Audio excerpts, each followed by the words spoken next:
Gasimbagane ne bannamawulire wano ku Radio Simba. Peter Kibazo mu studios gikwanjulira. Nina Charles Romsha na Mwanga Kivumbi, Ahmed Katerega Musazi ne Siraji Rubwama. Siraji Katerega yakuleso obuvuzi kagali. Alina endogo yikwandiritedde. Kagali wakangu wako. Yenda limuvuzi wako kuba mukyalo. Kakati sijja kubuuza. Obudde bw'okubuuza bwawe. Nja kuwebaza ku Pastor Kasirivu, Nimbi Shiba, Sikofira. Abantu abo batubeereddewo nnyo. Nalemu mu bantu abo tebagenze wonna naye gundi at least agenze awasinga Pastor Kasirivu. Agabya kawunga agabimu. Nga ya government ebinatuuka gaba kansanga kabalagala. Atenga na babagaba mu Katolika abantu bagala kulya nabbi yagamba kyotamanyi bogamba kino bakisaze n'agata gyosoma bismillah. Religious Islamic buzige Islamic ne yegaba. Siraje tuka ku mulamo gwa leero. Kono bwagaba. Dio tamanya. Nina besogedde abagabisa dio ne yono tafaayo. Yekuba ko matalisi. Siraje. Wotu sanze. Nti wiki 2-3 emabega. Discussion ya ababaka okukwata obukadde 20 oba obuwumbi 10 obwagenda mu parliament yasituka netuuka ku ntikko yaayo. Wetunzikidde wiki eno nga ekyuse. Kiwojjolo kye kivaamu ekisaanyi oba ekisaanyi kye kivaamu ekiwojjolo? Kiwojjolo kye kiva mu kisaanyi. Kati tulina kiwojjolo saawe. Ekisaanyi bwe kimala n'ekipakinga ku muti kye kifuuka ekiwojjolo. Naye essaawa eno kye tubuuza mukuli embooko mu life cycle eyo nti eno proposal si mpya kye kisooka nti twali tubaddeko ne constituency development fund. Luli kye kyagigoba. Lwaki yandikomyewo ku luno neekola? Ekyagigoba nzijukira oli zaali miliyoni 10.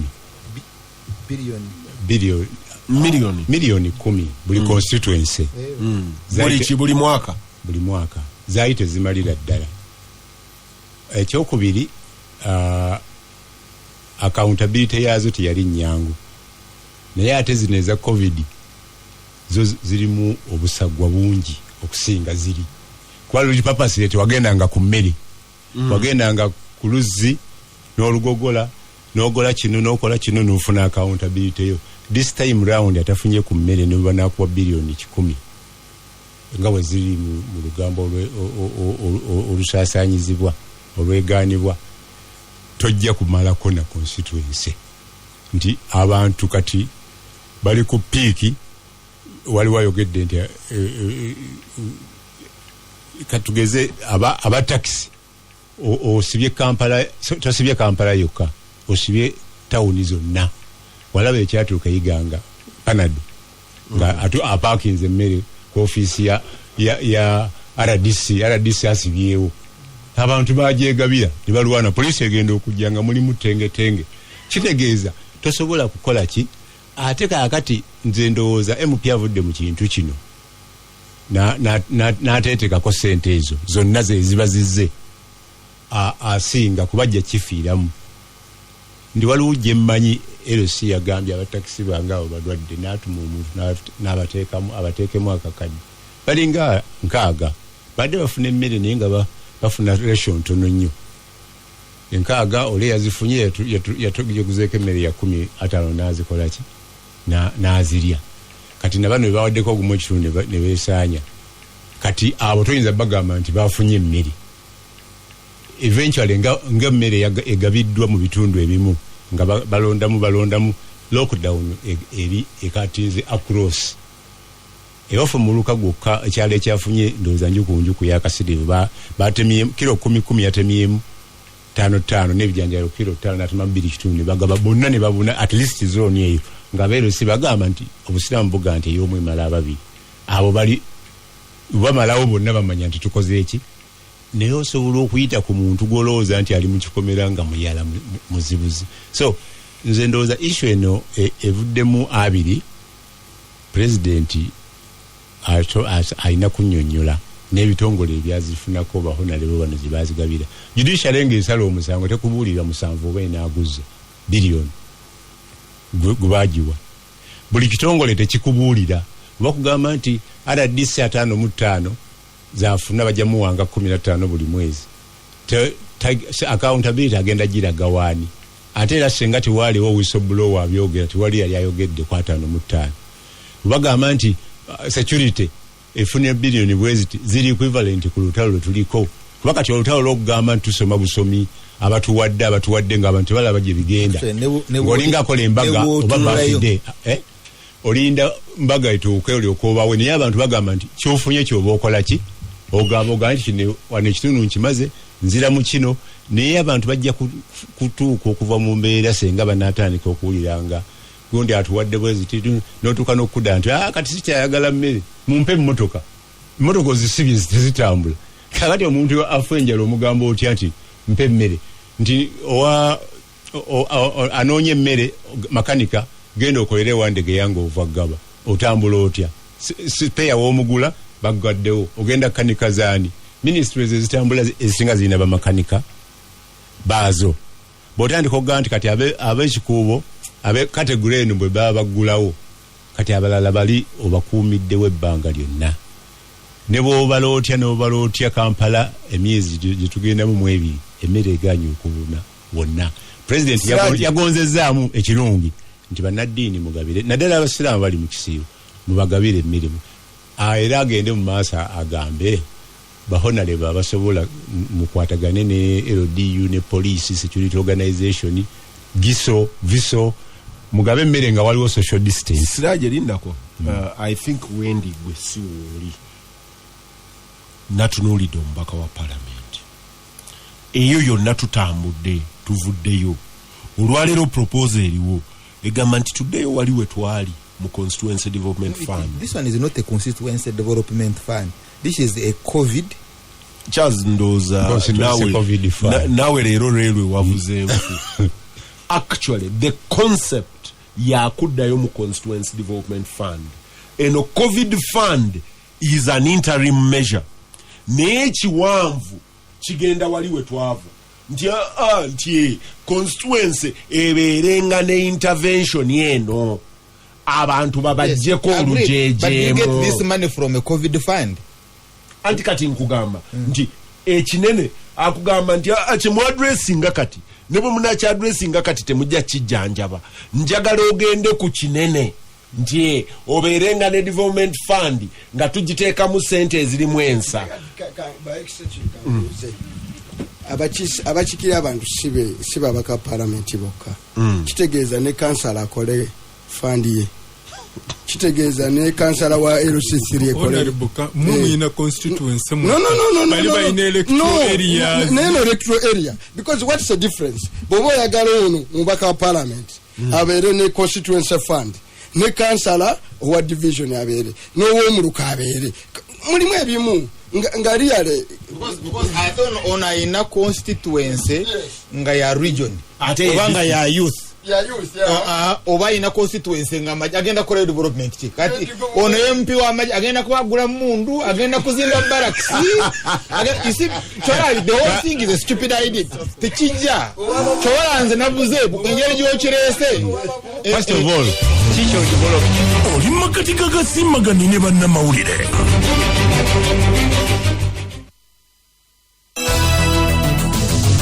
Ebirowoozo by'owulira mu puroguramu eno si ya Radio Simba n'abagindukanya wabula by'abantu kinnoomu weeyongera okuwuliriza.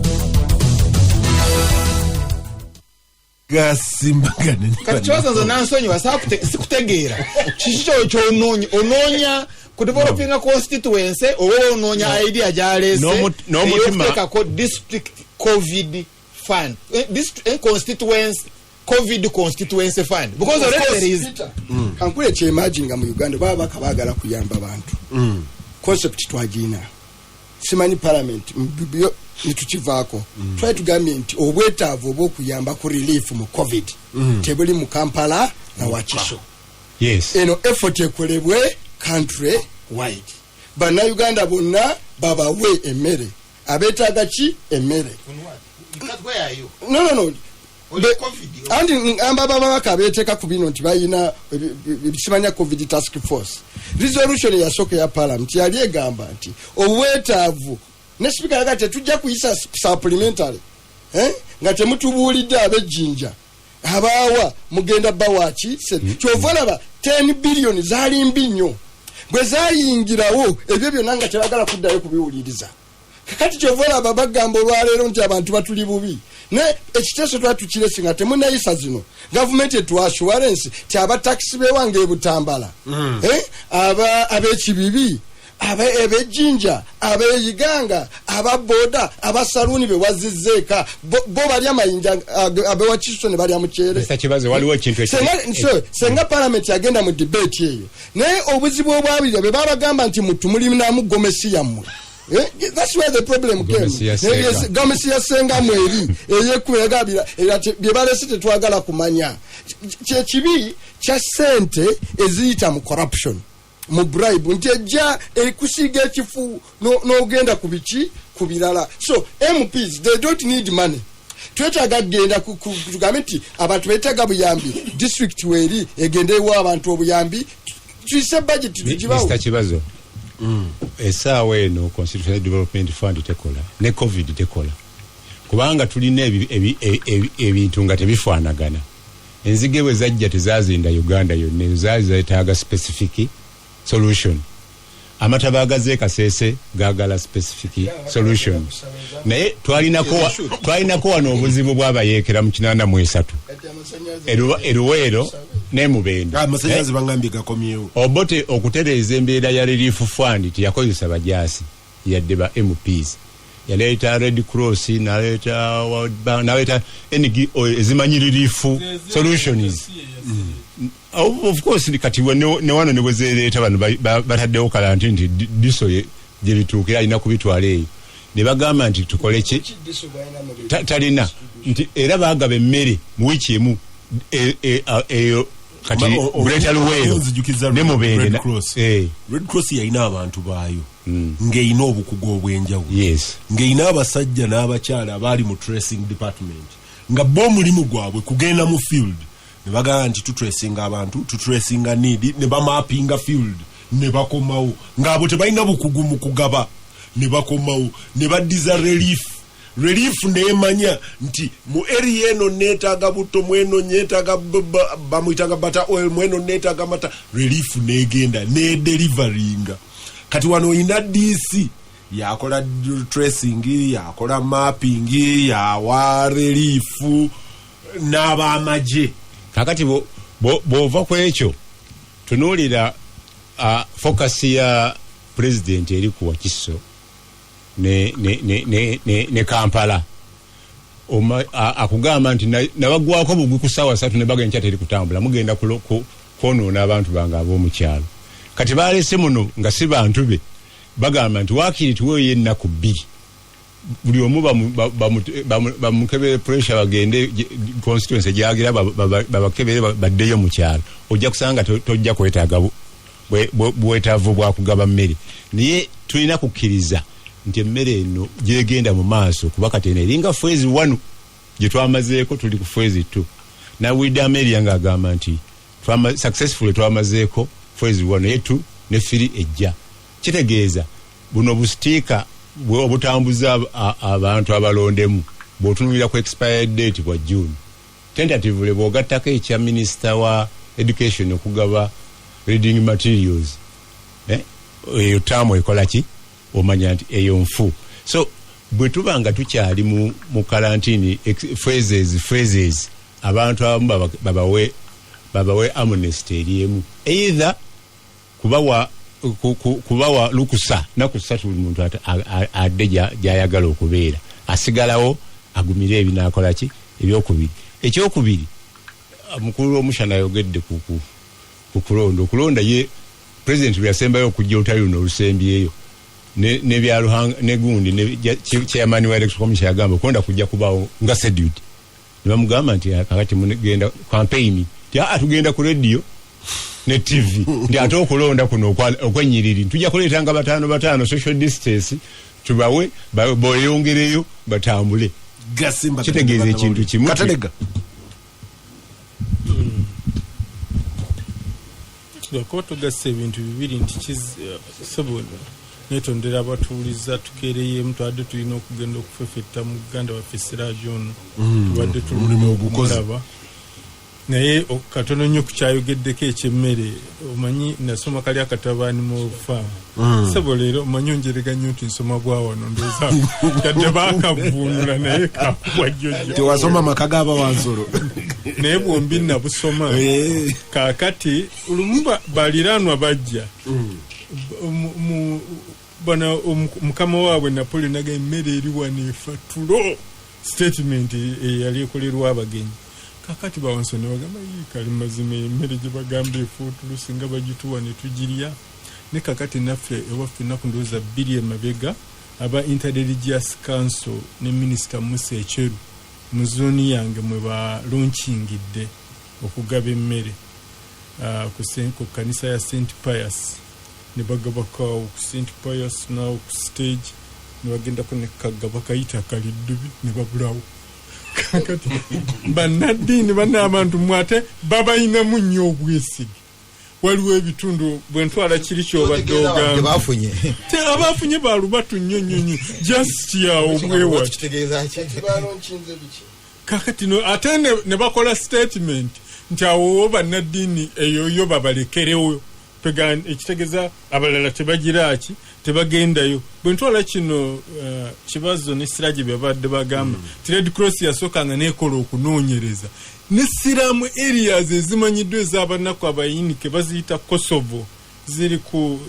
bano Basiraaji bebakkiriza abantu okusenga mu ntobazi entobazi zombi olw'e Kampala n'olwewa Kiso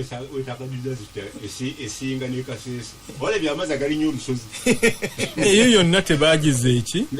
tebatuuseeyo bafunye ne ripooti Sesseguku naye nga kumpi byabadde bwe bityo kansubire nti aba Interreligious Council basobola okukola omulimu omuyonjo naye yadde aba Interreligious Council bakozeeko ogwabwe ebyawukana ebyabwe bagenze nakino ekya Pasita Kayange ekya Bucket birimu bingi oba oliawo kyekibalemesa okutambulira ddala ennyo bo bano mukulu Musa Echeru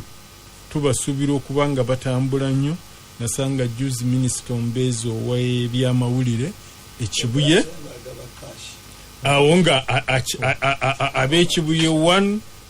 kibuye 2 Makindye 2 nga basanyufu nnyo naye era naye ebiro ebitundu Basiraaji gye basenza abantu mu ntobazi kuleekaana Kosovo era nayo na buli kati tebatuukangayo wali abantu abayinza n'otufuukira ekizibu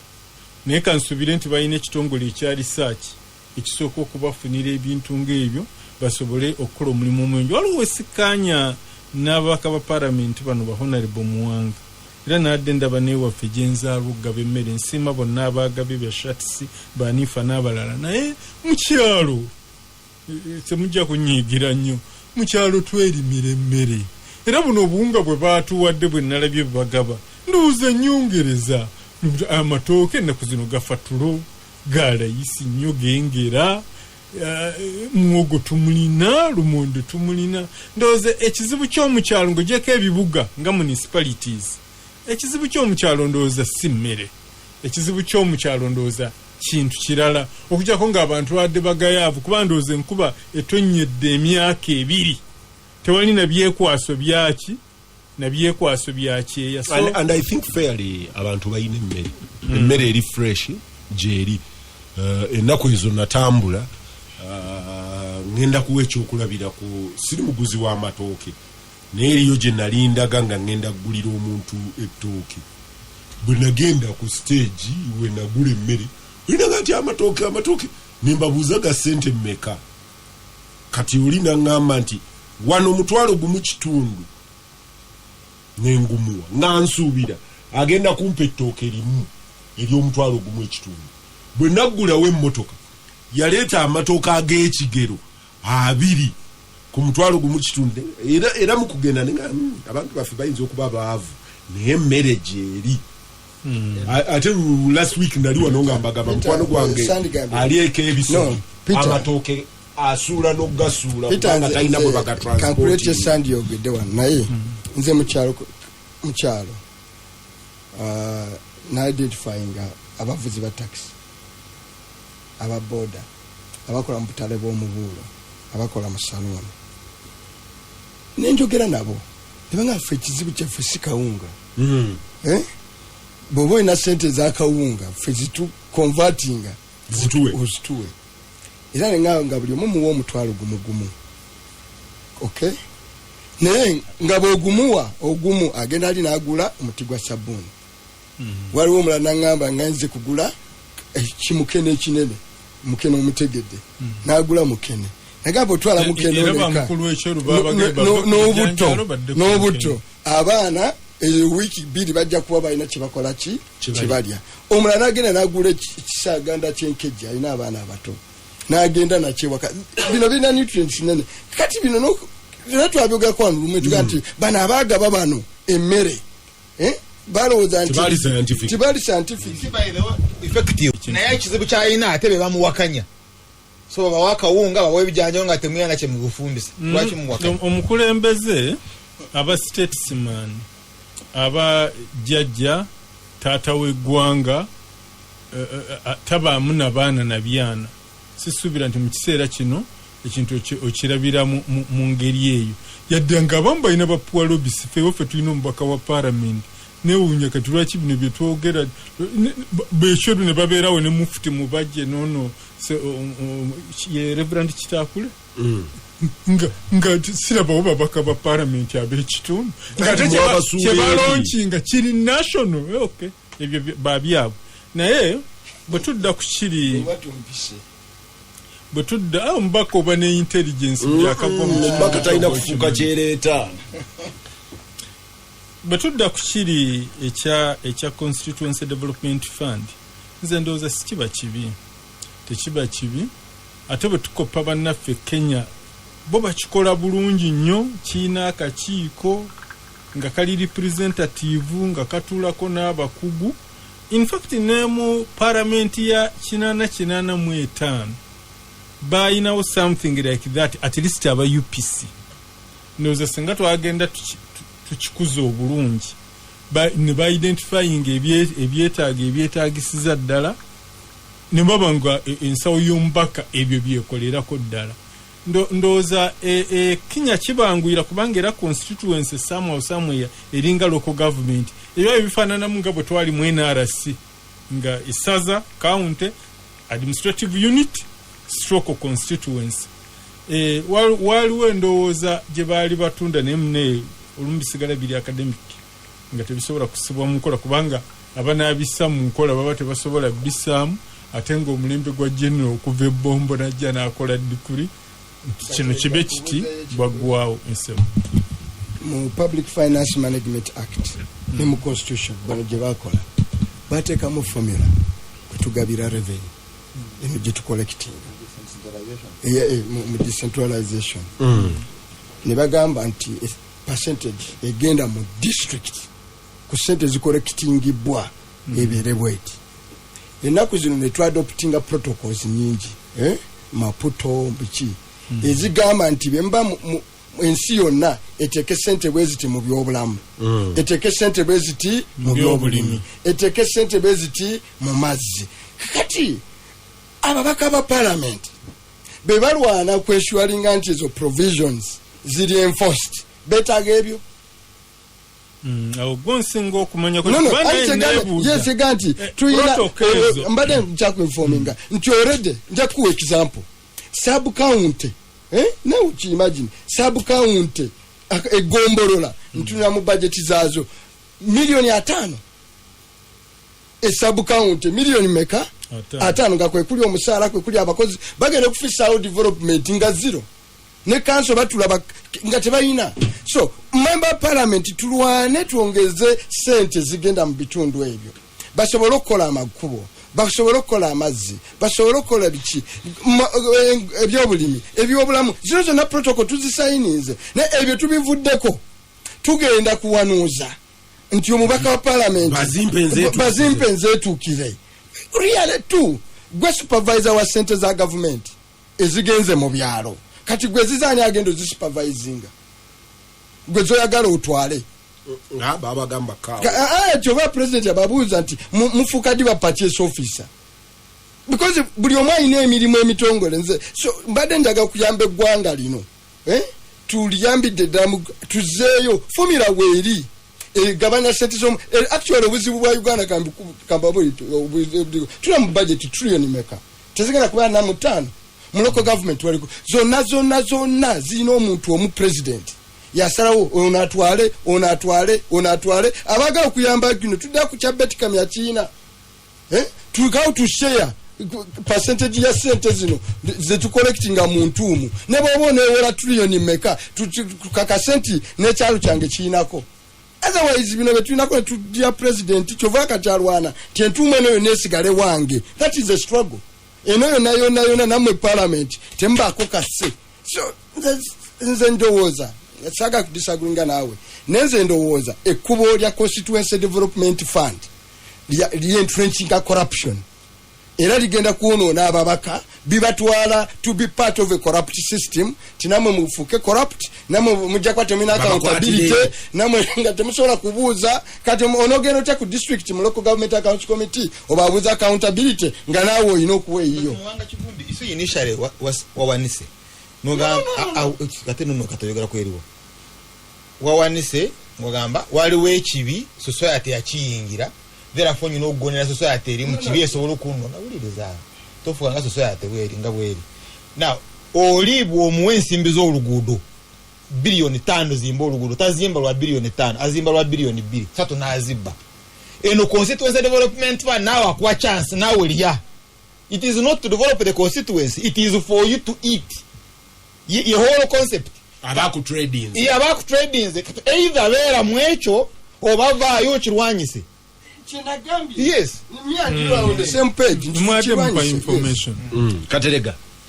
yadde bannange ndowooza yabwe yeyo nzikanya ate ne muwanga kukya netumala ekiseera netunegotiating ezo zi protocol zimala n'emyaka consultations ne zikolebwa bwe zimala okukolebwa ne babitwala mu responsible ministers ne biswa council of ministers yaba foreign ministers ne zimala ne bitwalibwa mu summit olumba abebuzizaako ne kuzi UN kubanga zino zibanga agencies oba branches za UN bwe bituuka wano naffe ne tubi domesticinga era ne tubikolako ne consultations ne tumala ne tukola budget ne tutabituukiriza olubiri byonna twabanga tukola bya kintu nti ebyobulamu tujja biwanga ekitaka wansi wa kino ebyenjigiriza ekitaka wansi wa kino ebyobulimi ekitaka wansi wa kino ekintu ekyo nenze sikinenyeza gavumenti yokka nkinenyeza n'abana abaka ba parliament abalwa omushana bwe baali bakola semateeka bakomya imperial presidence ne parliament zetu tubeera nazo okuva mu parliament ey'omukaaga parliament y'omukaaga yagezaako naye nga bwe zizze ziddiriŋŋana zizze zikomyawo mpola ki imperial presidency kubanga luli buli kintu gavumenti kyalina okukola subject to parliament's approval singa nga ababaka ba parliament balina emigongo bino ebintu bingi nnyo singa tebitambula kibwe biti so bwe tuba tunenya gavumenti nabo tubanenya naye kiri ekya bombi tubanenye kuba bonna arms of state naye ekyambadde ngezaako kugamba nti ab'e Kenya batusingako kubanga okuva lwe bwefuga mu 63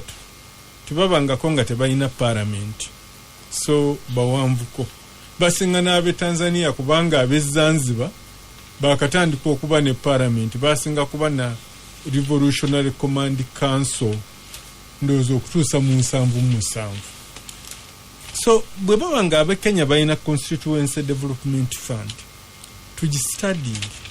tulabe bwetambula naye nga tusiga nti kyakakati kuba omuntu omu yadda ngamba abenaremu bwe bavudde mu caucus olinga gandi bino bagamba nti byeyo mu biseera eby'omu maaso ndowooza mu paramenti ey'ekumi naga nti uwa nti eno paramenti eyabamwanga nze nkitaddeko nti eya supplementaries nti tebajja kulawo nga bagireeta either nga Julaayi yakatandika oba nga Julaayi tannatuuka nti esobola okuyamba ababaka abaliwo abagenda mu kalulu kakati nze amagezi mwami Museveni nga president wa Uganda nze bwe ndaba ebintu bino bwe bitambudde mu Museveni obadde obifunyemu nnyo oyongedde okubeera visible buli lwogenda okwogera abantu bonna n'abaali bakukyawedda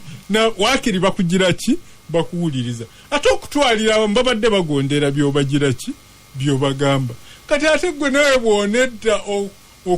okwemetta ebitakataka by'abamu ku babaka ba parliament kwe balance awo ekyali nzibu nze nandirowoozezza nti buli ludda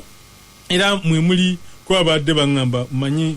mwami muwanga ayinza okugjayo enjala naye nga kituufu ndowooza lunaku nga 2 oba 3 emabega mawo ayina we yalabiddwa nga be bamu ku bakulembeze b'oludda oluvuganya abasaba pulezidenti okwongerayo okulonda waakiri emyaka 2 olwaki olwa coronavirus ate nga twasooka okiraba mu East Africa yes tekinaweza na wiiki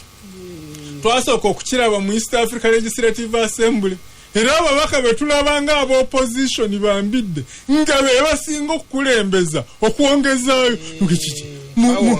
muli fini ku ground kyekibongezesaayo kyemuba mwagalira okwoga okay corona tetumuyinaako control naye tulabika nga wano tumucontainings oba obusajja obunaku obwe Burundi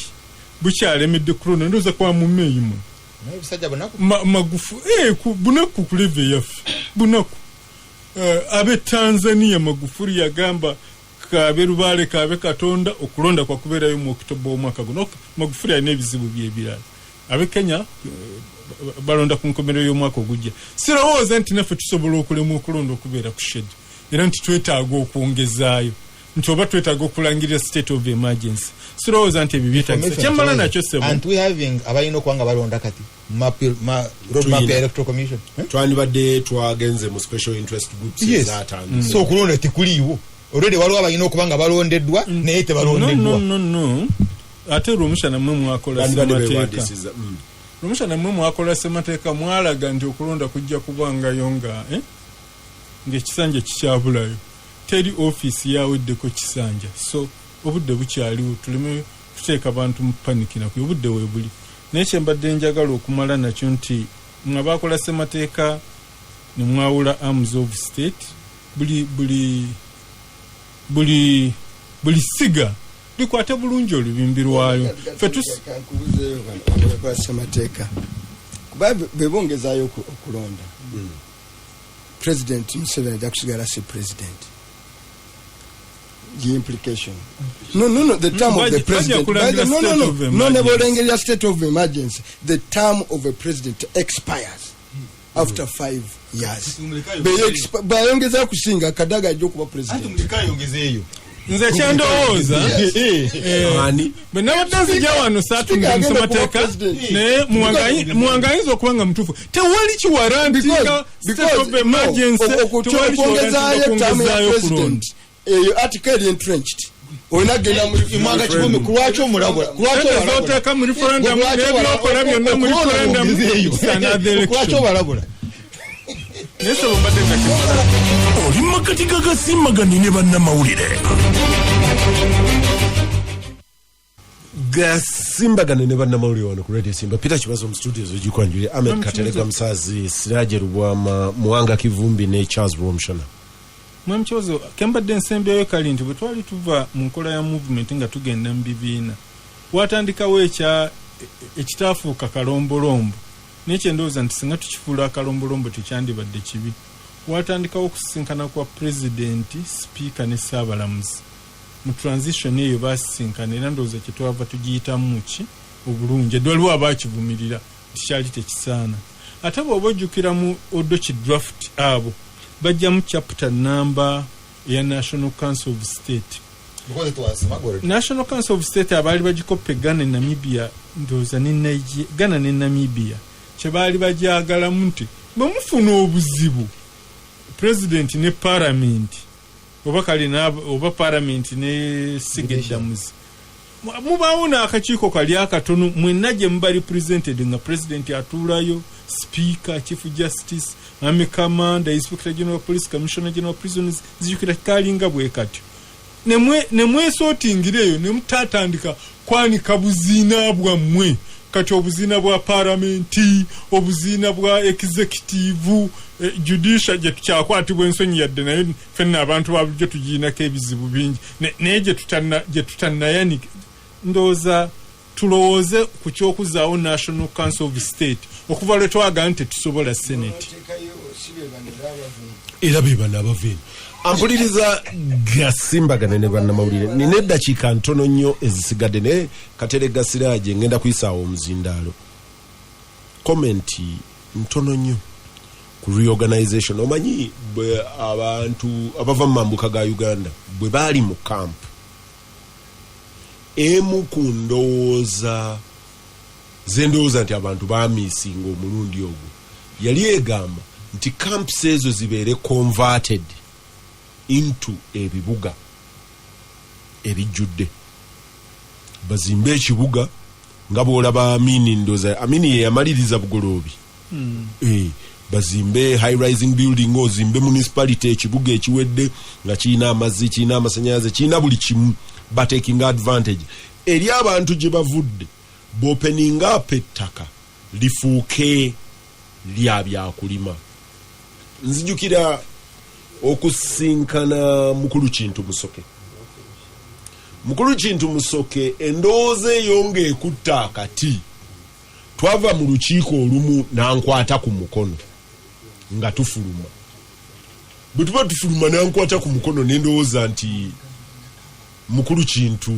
mu mbeera ze eza bulijjo alina kyaŋŋamba ekirala nanga nti mutabani ebyo bye boogera obiwulire ebyo ti enewammwe mu luzungu birungi nti naye abantu baffe betukola nabo sigenda kumenya mannya nti noogeza n'ofuula kampu eyo ekibuga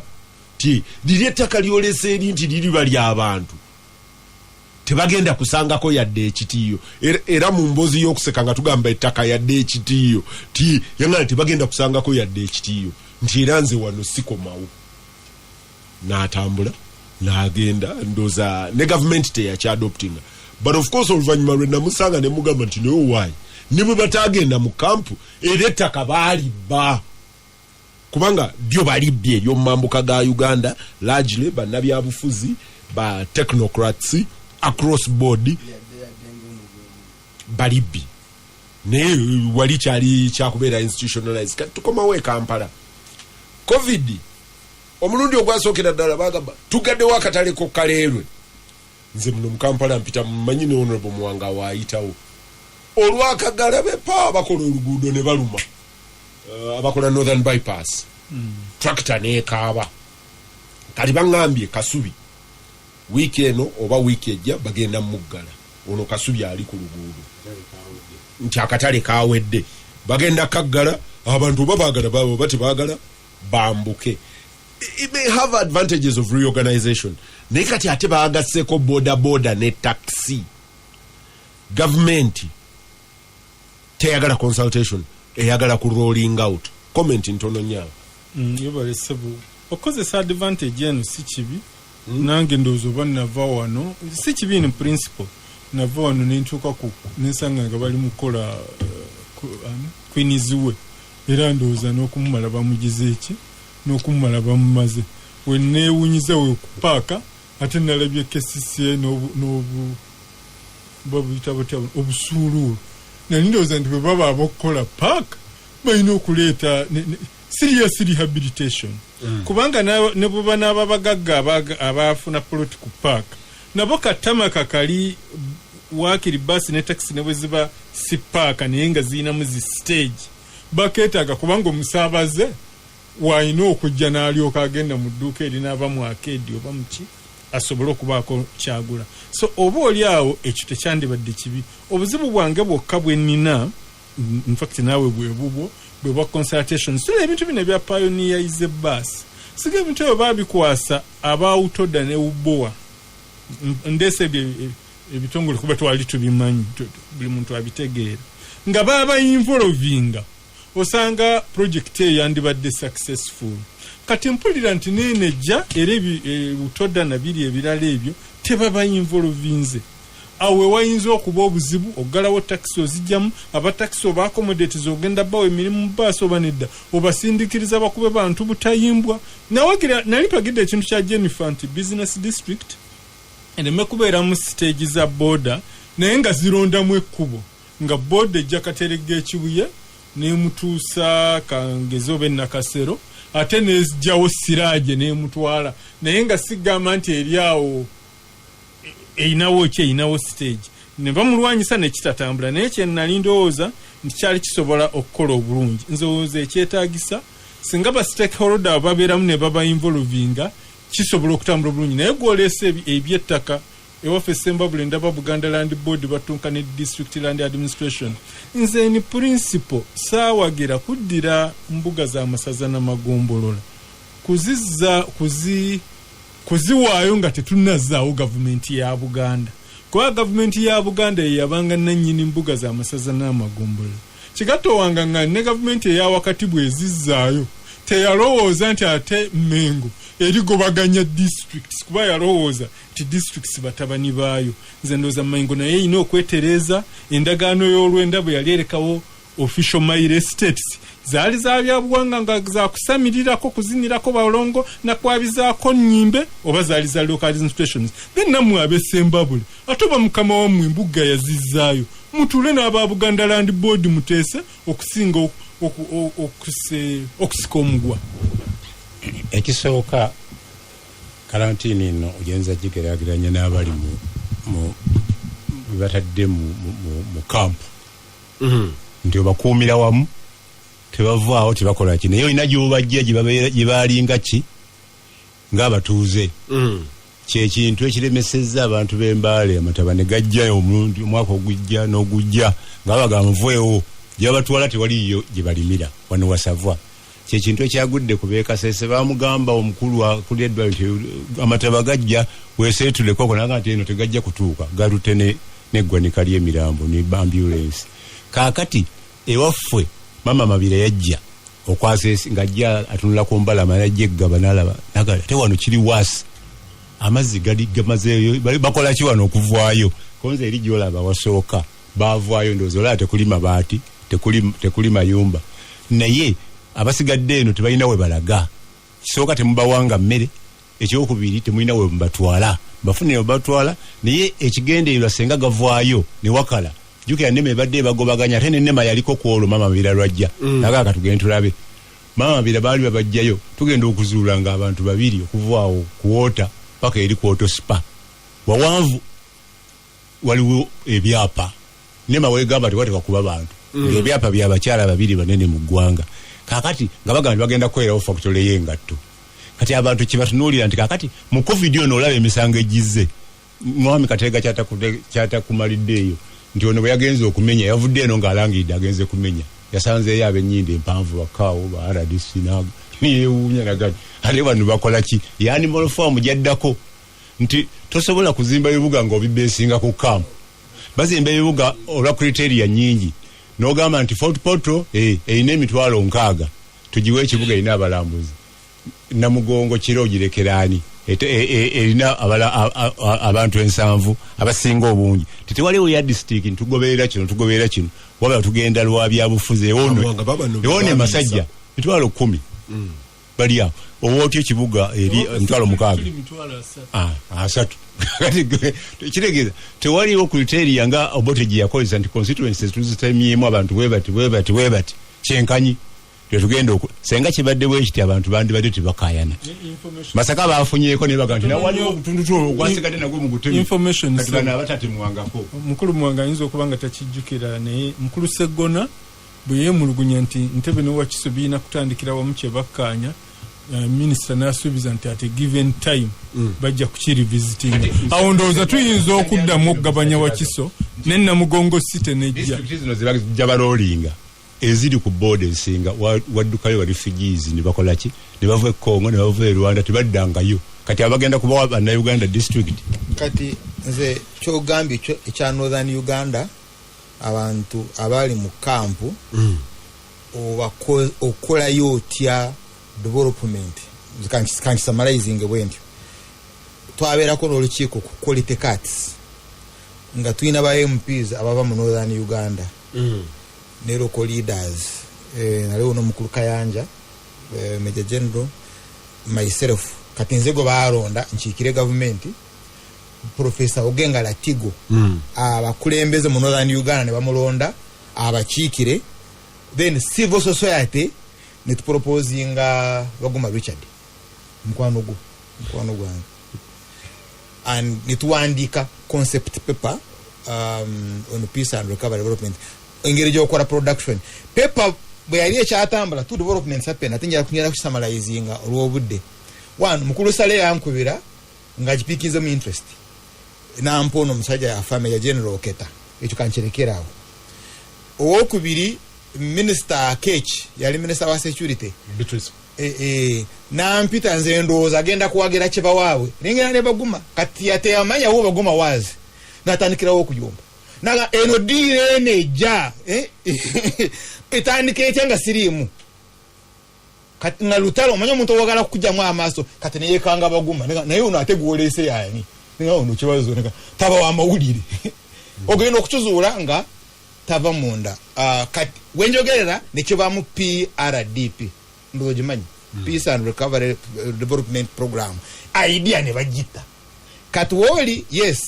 kunyaga taka naye ekizibu kya Northern Uganda kyobadoga nti onunule taka lukole production ekizibu kya Northern Uganda sikubula taka oba bali ombyalo batte baliyo nga bali mu bibuga basi mu bibuga there is land for production ekizibu kiri ku land grabbing naye ate abalibba still tebayina capacity likozesa olaba abeta ka miles ne miles kyalowooza kikajjo naye ne botunulira ekikajjo naye tayina capacity yakyo kyoba ensimbi bazijja mu consolidated fund na ukangende ku organization eno Kampala yes mukulu kibazo botunulira economy yaffe n'ogenda mu kisaasi yaffe yonna ngoyagala airtime ya mitwalo 5 oyinza obutafuna abantu 10 abagigula those who load emitwalo 5 kwa account nga ya airtime so economy yaffe consumption yayo eri ku level ya mitwalo 2 mitwalo 3 n'abanywa amafuta I'm not very sure kibazo bobanga onywedde agagosinga byanga si bya government za cards nebalala ojja kuteeka mmoloka emitwalo 10 abateeka emitwalo 10 nabo batono abanja abiregere emitwalo 2 so we live an informal economy katabano bagwira mu informal economy ababadde organizer no mobilize nawo ne bagala abanyagewo kati obo tunulira boda business eri mu boda kati ya kuclickinga ku internet choita safe border those kind of mobile the business is not kuvuga border business erinti oli omuntu ayagala border buli lwakona ku application pap nanyina application afuna sent go ali omutegedde now to akugamba gwevuga I will pay you in other words ensimbi zive kwa mobile money ya kibazo zigende ku mobile money ya nanyini application asasure nanyini border have you ever known in charge kozesa because you are getting savings you are getting capital then so all those things are to do with mobile money kat bye bali ori atunide na alaba supply of spare parts okuimporting as borders ebyo katanaye bagala kujinyaga ngo bade banyaga ebirara of course ekibuga was messy that's why you see engude zimba zichusiza ngalo rwana mi izina mirembe you are saying no business hub na trucks zigenda kutwala yo bintu katogenda kubitwala yo tange ngudo zigale you are talking of centralizing transport system ate tax park ezali woda ebyali ebisawo yompira ale nazo zimbe mu ebizimbe engudo zirinalo you don't have where to park you don't have where to park nebizimbe so it is a mess na yechi jivuga kunyaga Mwanga mbadde mbuza Sirajo ono tikiri waffe mu dini ya Busiramu ekigana kibazo Mungu ngakiriza nakuyita edini yaffe ewa omukyalawo ebbanga eryokungubaga yalina okumala nga myezi 4 ennaku 10 myezi 4 ennaku omusajja mwana ku 3 nato omusajja mwana ku 3 n'ekyo kiri point yange si point yange n'ekyo kigenda okukama kyemunaku ezo neyo simbi munaku ezo bezigwako omukyala akirizibwa okukola ki okufumbirwa naye omusajja ajja n'amugambako mu nnaku ezo ng'akungubaga bezigwako takirizibwa kumuwasa nokuba munakwana ng'obadde n'okubagiza amataaba n'oteeka mu kaleega amata n'oleeta n'abaana n'obawulira naye nga kwogeza n'omugambirako mu nnaku ezaana omukyala gwe senga ziggwako tokkirizibwa gwoba ovuddemu kitegeeza nti omuntu ng'akyali mu periodi mu buyinike walinawo byotamutunuzaamu never take advantage of society. It's not tekiri prudent, kiri morally wrong. Oli wesa tuye bamuta bamanya amadduga mu kimujja kumenya soko njagala nkutegeere musatu genda wana naye togenda kwoya yafiiridwa togenda kwoya yafiiridwa genda wala togenda kuona yafiiridwa baawe akyakungubaga n'olwekyo tekiriimu sitaani. Because participatory and consultative leadership quality egamba stakeholders even the weakest could decision affecting mu consulting nga abantu bali mu covid balumwa. You know, this is the problem. Tebannazika madam sofayo nse wendi ndi kwasiri leero tuli kumukeka petino olugero essajja lyateebereza nti lyeryattaba lyelitandikira mwanga kibumi yabeera dangerous petino olugero ng'ate afiiriddwa tonyuma basajja otegedde. So really abasoma baddemu ak'obuntu bana abafuga city council okitegedde abantu kisi byembagambye bya buntu nti don't take people advantage. You are not bright okuga nti muli basiru mwatufunye ne tudda mu byalo ne tuva kakati otujjako abantu mulwanyisa be bajja haki yaabwe kandi ogeze bigambo abantu be mulwanyisa mmwe be mubikola babawo omusaala ebyo nemanya nammwe ya haki okola omulimu gwo nena abali abantu abo bali dangerous ulira se bali dangerous nga bali empowered. So bobanga oyagala nga toyagala bakujjeko sala amagezi gonna obajjeko obugagga. No what I'm to tell you tibana abantu mwe be mulowooza gwe mwe abakola ebyo at the end of the day you kiremwe salary namwe babasasula nena abali be mu displacinga nabo bajja kunoonya haki. Obanjogedde lulimi lwa Kisiraamu kibajja kunoonya riziki gwe riziki yo giyita mukundi displacinga nenga ton consultinze really omusajja yaloga muba mwagula. So beliti bawano bayiga principles of good governance. Good governance doesn't take advantage. Obeera participatory consultative abantu batu ekireeta boda okubeera prominent kiki. One, musima mutayina massive transport system